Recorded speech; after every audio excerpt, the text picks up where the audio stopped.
Shalom, ótimo dia, Deus te abençoe.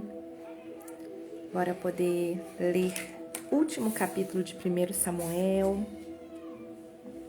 Que o Senhor possa desde já falar ao seu coração, trazer o entendimento para nós, em nome de Jesus.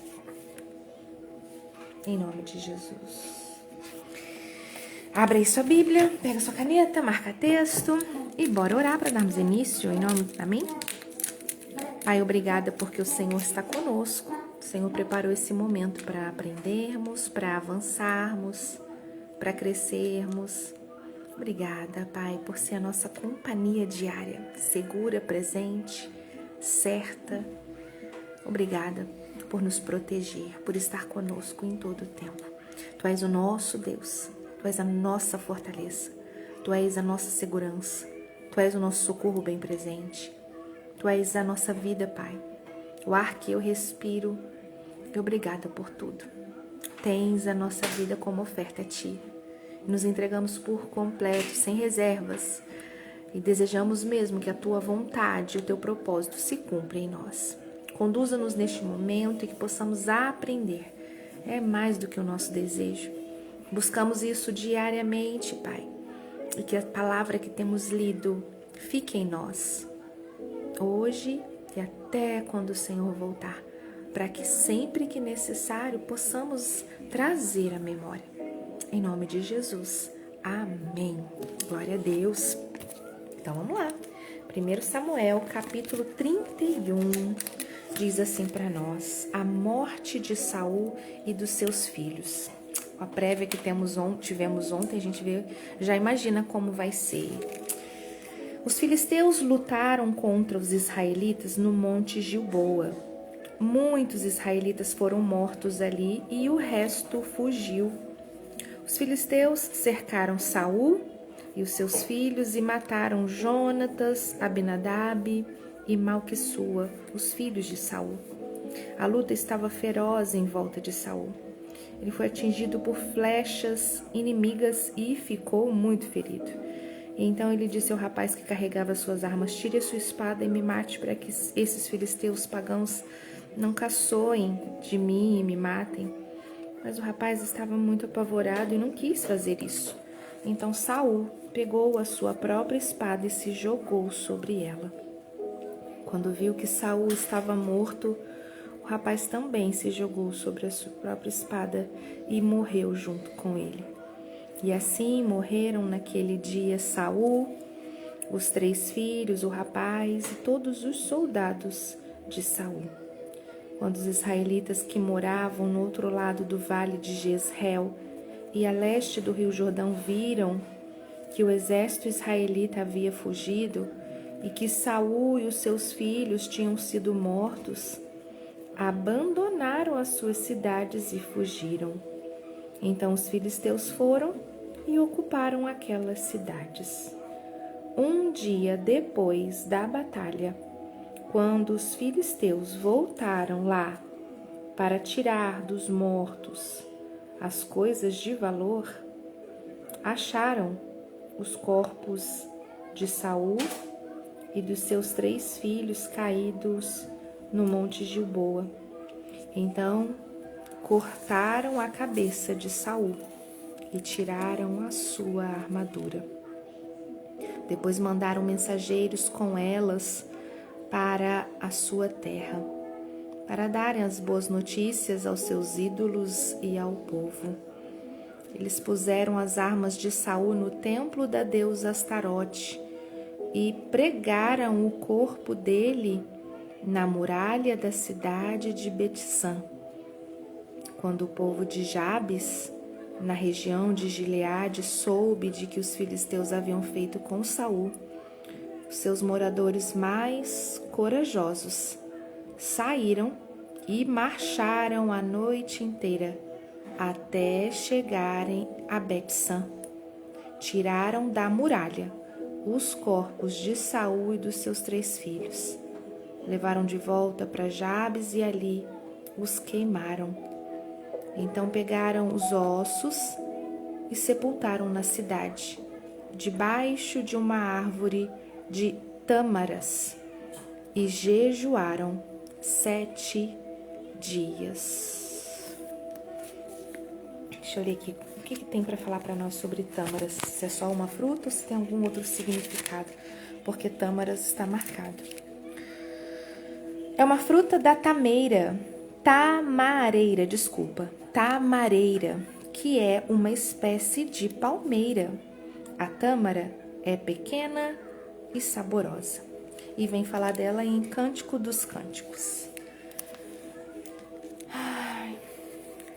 Encerrou o primeiro livro de Samuel de forma tão forte, né, gente? Termos um conhecimento de todo um contexto. Quem era Saul, como Saul começou. O final dele diz respeito e foi consequências de toda uma vida de inveja, perseguição, orgulho. Meu pai, eu senti muito aqui por Jonatas. Mas assim, temos a oportunidade de aprender e entender toda uma história. Tem isso, né? Mesmo que esteja na Bíblia, tem histórias com finais fortes. Nem toda história tem um final feliz. E isso mostra para nós a realidade. Isso mostra para nós que a Bíblia relata histórias reais, fatos que nós já sabemos e podemos testificar mediante ao que é deixado, fatos que aconteceram, pessoas comuns que falharam, que erraram, tiveram suas consequências. E vamos ver amanhã, seguindo para o segundo livro de Samuel, como vai continuar todo o enredo que Samuel deixou registrado, né? Segundo livro de Samuel. Então vamos orar. Pai, obrigada por essa leitura, obrigada pelo caminho que temos percorrido até aqui, em aprendizagem, em conhecimento, em entendimento. Obrigada. Como nós temos aprendido, Tu és poderoso. Gratidão, Deus, por deixar isso a nós, por deixar esses registros. Obrigada por termos acesso a isso. Só tenho a agradecer. Amém e amém. Então vamos ler o que nós temos aqui. Eu não tive nem o que marcar nesse capítulo. Não tive nem o que marcar. Então vamos lá. A compreensão do o último capítulo do livro de 1 Samuel, capítulo 31, diz assim para nós. Chegamos ao capítulo 31, o grande finale deste livro. É um capítulo de silêncio pesado, de luto e de encerramento de um ciclo que começou com tanta esperança e terminou em ruínas.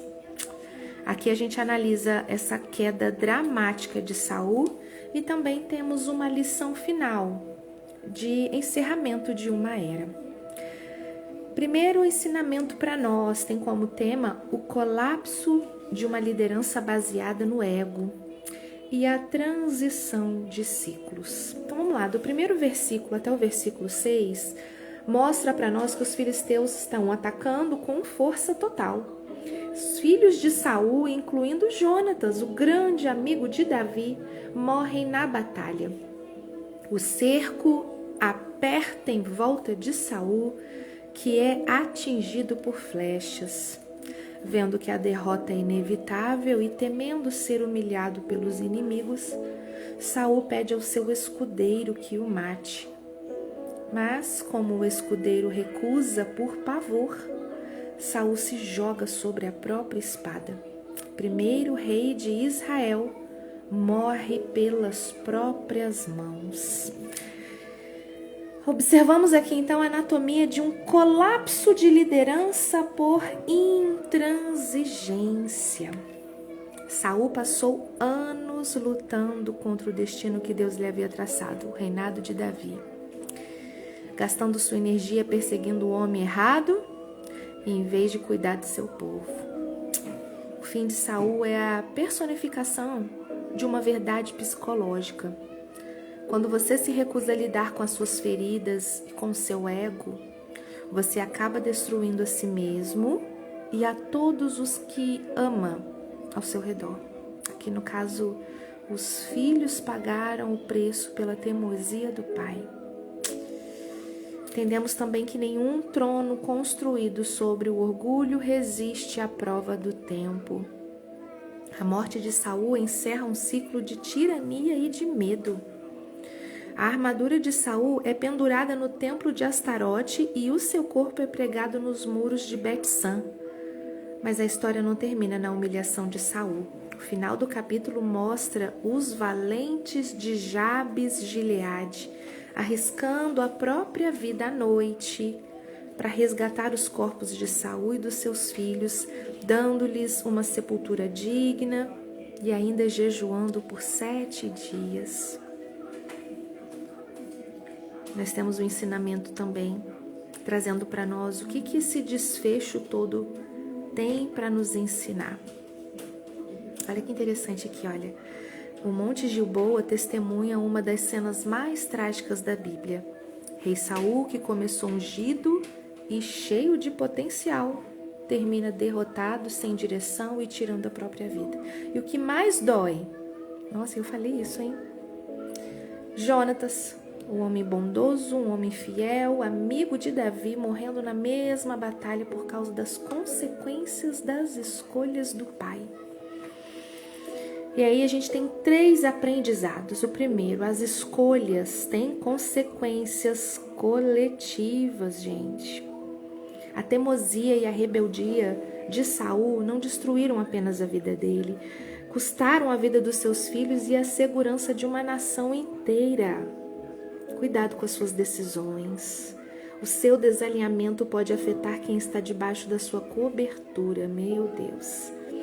Ou então debaixo da sua responsabilidade, a sua família, gente, no seu trabalho, no seu ministério. Cuidado. As escolhas têm consequências coletivas. Segundo o ensinamento para nós, o perigo de lutar contra o propósito de Deus. Saul gastou o segundo tempo do seu reinado tentando matar o homem que Deus havia escolhido para substituí-lo. Se ele tivesse tido a humildade de apoiar Davi, a história com certeza teria sido diferente. O orgulho cega a pessoa a ponto de achar que pode vencer o plano do Criador. Terceiro ensinamento para nós, a honra até no fim. Embora Saul tenha perseguido Davi cruelmente, os homens de Jabes-Gileade se lembraram de que Saul os havia livrado no início do seu reinado. Eles marcharam à noite, resgataram os corpos e os honraram. A honra genuína não depende de como o outro terminou, mas de quem você é. Dá honra a quem tem honra, diz respeito a quem você é. Interessante isso. Protocolo do encerramento de ciclos. Primeiro tem que ter uma auditoria de herança emocional. Olha aí. Olhe para o seu legado atual. Você tem construído um ambiente de paz, um ambiente de sabedoria, um ambiente alinhado a Deus, alinhado com as coisas do Senhor, ou você tem arrastado pessoas queridas para conflitos seus, conflitos pessoais, conflitos próprios do seu ego. Segundo ponto, o fim de ciclos tóxicos. Às vezes Deus precisa permitir que um ciclo de dor e resistência termine, como o reinado de Saul, para que um novo tempo de propósito, o reinado de Davi, possa começar. Você está insistindo em sustentar algo que Deus já encerrou? Fica atento, gente. Pense bem nisso. Terceiro, a prática da honra. Como que os homens de Jabes-Gileade honraram? Como os homens de Jabes-Gileade honraram a memória de Saul? Exercite você também o perdão, exercite a nobreza de espírito, encerre as suas histórias passadas sem amargura. Feche o livro de forma genuína, honrosa, cabeça erguida. E a frase para nós do capítulo 31 de 1 Samuel é: o orgulho de um líder pode destruir uma dinastia inteira. E a fidelidade de Deus sempre preserva o futuro daqueles que esperam nele. Não lute contra o propósito. Não lute contra o propósito. Tenha a humildade de recomeçar quando Deus fechar um ciclo. Seja humilde para recomeçar quantas vezes for preciso, sempre que o Senhor mostrar que está fechando aquele ciclo, aquela etapa, aquela fase. Resumo do capítulo 31 para nós é encerramento. Esse capítulo marca a queda definitiva de Saul no Monte Gilboa e abrindo para nós vermos aqui caminho para que no livro de 2 Samuel, Davi finalmente assuma o trono, para qual foi ungido anos antes na caverna. Antes, né? Bem antes. Concluímos então 1 Samuel. De um pastorzinho invisível nas colinas de Belém, até o líder dos 400 homens amargurados na caverna de Adulão, passando por traições, desertos, crises de choro em Ziclag e provas intensas de integridade, Davi foi moldado por Deus. Aleluia! Teve algo que marcou seu coração nessa jornada da leitura de 1 Samuel? Compartilhe comigo. Gostaria de saber o que mais chamou a sua atenção nessa jornada. E como dito há um tempinho atrás já, nós vamos seguir amanhã para o primeiro capítulo de 2 Samuel. Eu espero você. E antes de encerrar, eu quero ler o capítulo 162. A crise revela o que há em nós. O que parece escassez pode ser a oportunidade perfeita para a ação do Senhor na sua vida. O segredo é não deixar que as dificuldades apaguem as bênçãos do passado. Isaías 40:10. Ao olhar para os desafios do presente, tente se lembrar de quantas vezes Deus já te livrou e supriu as suas necessidades. Talvez nesse exato momento você não tenha uma solução clara ou não veja uma saída à frente. Mas o mesmo Deus que te sustentou nas batalhas anteriores, com certeza está contigo agora, porque Ele não mudou. Ao invés de olhar para o que falta, olhe para quem está com você. Aleluia! O mesmo Deus que fechou a boca de leões para Daniel é o mesmo Deus que pode silenciar as tempestades que você enfrenta hoje. Oh, Deus! No final, a questão não é se enfrentaremos crises, mas como escolheremos lidar com estas crises?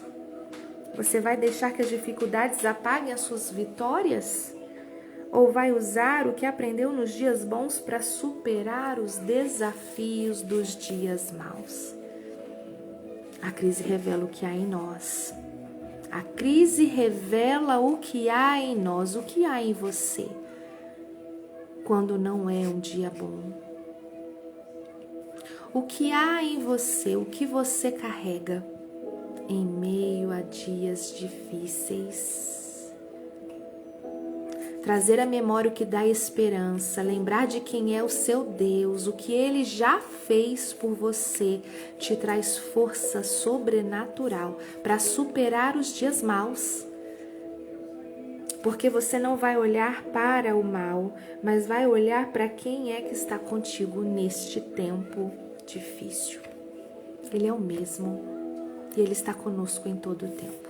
Amém? Se você deseja adquirir este livro, tem o link na descrição do vídeo. É do nosso apóstolo Joel Pereira.